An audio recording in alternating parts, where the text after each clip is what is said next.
Yar, I don't know about you lovers, but the pirates in this movie like make Captain Hook look like a saint.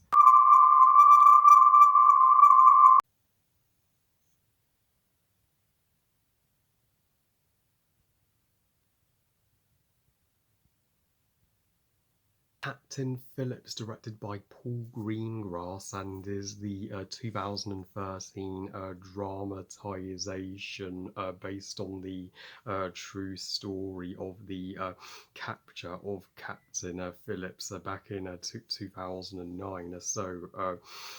Captain Phillips tells the story of Captain Phillips, the titular captain himself, played by Tom Hanks, who is out to sea with his crew after temporarily saying goodbye with his wife, though his ship is boarded by four armed Somalian pirates who command money, but Captain Phillips does his best to be as negotiable with the pirates as he can, though he soon discovers that it's not his crew that's in danger, but himself, as the pirates kidnap him and attempt to bring him back to Somalia. I was most fortunate to see Captain Phillips on Netflix recently, as I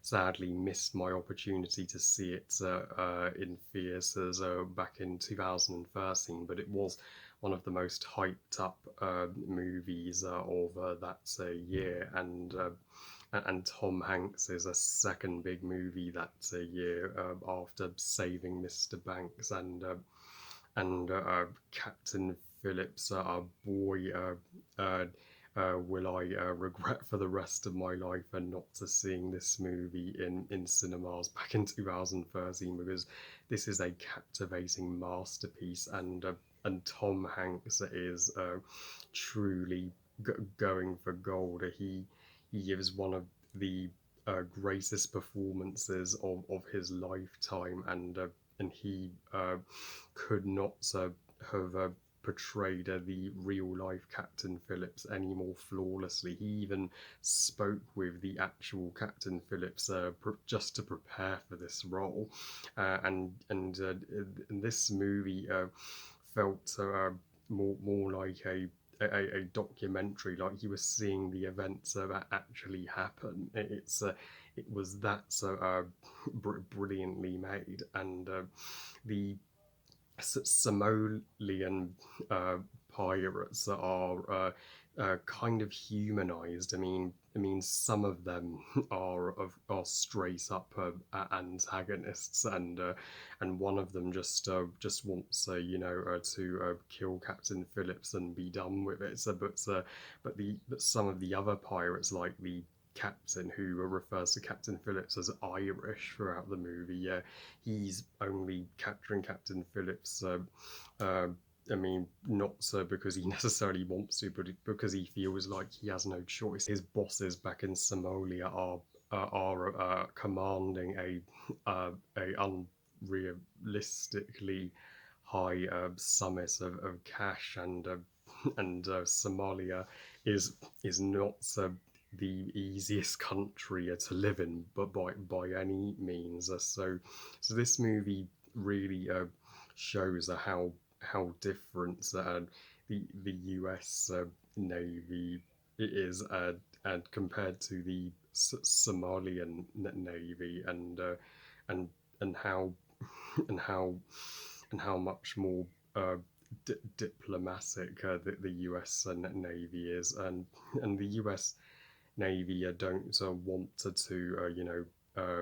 kill the pirates. They only That's the last thing they want, but they only do it as a last resort because they have no choice. It's either the pirates or Captain Phillips' life that is on the line. So they do try to negotiate with the pirates peacefully to get Captain Phillips back, and the final moments of this movie is where where it reaches its most intense peak. This is one of the most this is the most intense movie of 2013 period, and I mean Captain Phillips by the end he's at first patient with the pirates, but by the third actor he has had enough. He even though he knows the possibility he could be a dead man if he disobeys the pirates and tries to escape, but he doesn't care. He refuses to die a prisoner, and he won't go down without a fight. And I did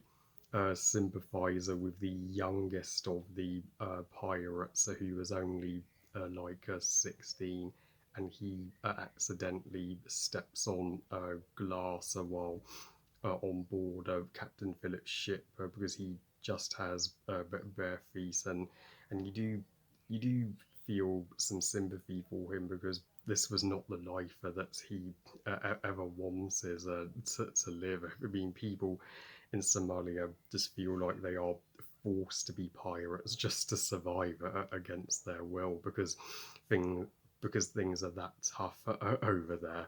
And when Captain Phillips is rescued and brought on board the U.S. Navy, and the lady is trying to just reassure him that everything is going to be okay. He is just totally shaken up, and it will take him some time to get over that sheer trauma and that he went through. And in the end credits of this movie, they explain what's actually happened after Phillips was rescued. That's the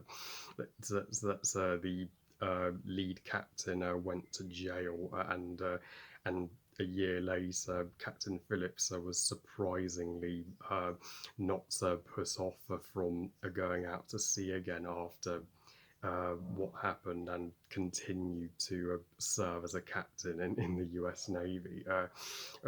South Park once did a episode based on Eric Carmen wanting to become a Somalian pirate, though that was for the purpose of comedy. This movie is straight up serious, and when the U.S. Navy are forced to execute three of the pirates who are about to kill the Phillips. Phillips. He gets some of the pirates' blood on him, and he is just weeping and mourning that their loss, because he never wanted it to be resolved like that. He never wanted any of the pirates dead. He tried to be as friendly and as diplomatic with them as he could. This movie has now deservedly found its way onto my top 10 favourite movies from 2013. It's not necessarily my favourite due to its runtime. I just think it's a tad over long. It's 2 hours and 45 minutes. So I do think some parts of when Phillips is in the submarine with the pirates, some of those scenes could have been cut out personally, just to get the pacing a little faster. But overall, yeah, I never thought a movie where Woody from Toy Story getting yeah kidnapped by uh, pirates would be such a intense and and captivating movie going experience. But this movie is one of the uh, most impressive dramatizations that I have ever seen in my entire life, and it is it is right it is right up there with Titanic, even though it put me off from ever signing up for the Navy again, because I would not want to come in contact with Somalian pirates ever. But I will gladly uh, go set sail to Netflix to watch this groundbreaker again. I give Captain Phillips 5 stars out of 5. Best movie ever. So yeah, just one more So yeah, I just need to review Saving Mr. Banks, and I would have reviewed both the hit Tom Hanks motion pictures from 2013. Well, I love you guys. Thank you for watching. I hope you guys enjoyed this review. And what are your thoughts on Captain Phillips? And what's your favourite Tom Hanks performance? Please comment and let me know. Please like this video and subscribe. Please follow on Twitter and on Instagram. And I'll see you all next time. And remember, movies are us. Bye, guys.